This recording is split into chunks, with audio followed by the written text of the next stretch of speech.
How perfectly competitive markets go from their short run to their long run equilibrium.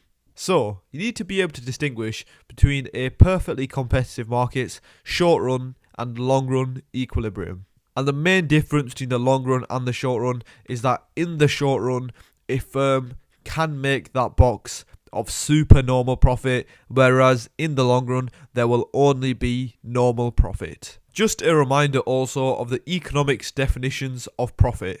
Supernormal profit is basically how we would define profit in the real world, in real life. So when our total revenue is greater than our total costs. But normal profits is where total revenue is equal to total costs.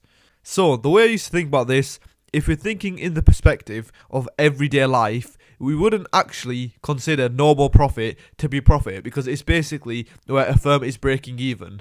For example, if I started selling water bottles and it cost me £50, so my total costs were £50, but then I only raised £50 in total revenue from selling those water bottles, in economics, even though I haven't made any real profit, we would still call that normal profit. As I mentioned previously, the main distinguishing factor between these two time frames is the type of profits being made. If a perfectly competitive market is making supernormal profit, it has to be in the short run. So if a question is referring to normal profits in perfectly competitive market, it assumes you have the knowledge that this is in the long run. But these firms in a perfectly competitive market making supernormal profit, as it's in the short run, this will affect other firms. Now, let's see how and why this affects other firms on a diagram. Perfectly competitive markets, how they change from the short run to the long run. Now, of course, looking at the diagram, this market would be in the short run. Why? Because of this box of supernormal profit.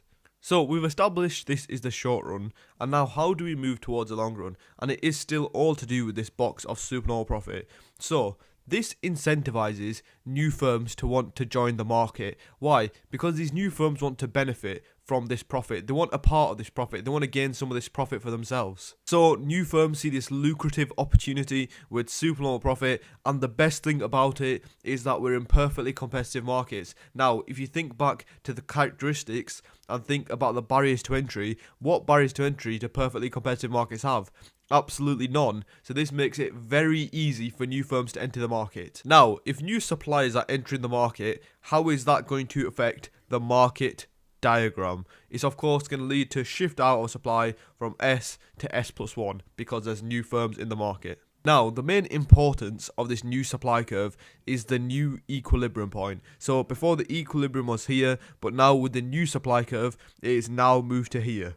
So now, with the new equilibrium point, this means there's a new equilibrium price. And if you remember back to perfectly competitive markets characteristics, they are price takers. They take the market price, meaning our demand curve will now shift vertically down to the new market price. So it will look something like this. So I would label this D1 equals AR1 equals MR1. So that is our new market price. Now, even though the amount of supernormal profit has decreased from this large box to a comparatively smaller box, there is still some supernormal profit in the market. The market is almost still lucrative to join because there's still some profit to be made. This means the shift out of the supply curve does not stop yet. And the only condition when the shift out of the supply curve will stop is when the horizontal D equals AI equals MR curve hits the AC curve. Why does this happen? Since when demand equals average costs, if a firm is profit maximizing, it will only make normal profits.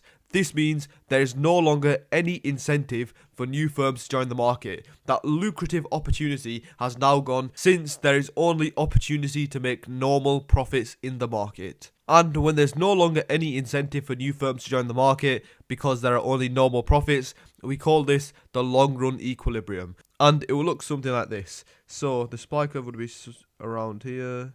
So S plus 2, and now we have another equilibrium point, so the equilibrium has changed, so the market price has decreased again, so there's going to be a new demand equals AR curve, so going right from the new equilibrium to find our new demand curve, so our new demand curve would be somewhere around here, and now, so I'll label this D2 equals AR2 equals MR2, and now as you can see, our demand curve is actually intersecting our AC curve, meaning that if a firm profit maximizes, of course, at MC equals MR, they will only be making normal profits, meaning that there's no longer any incentive for new firms to join the market. So at this point here, at the green line, is where now this perfectly competitive market has reached its long run equilibrium.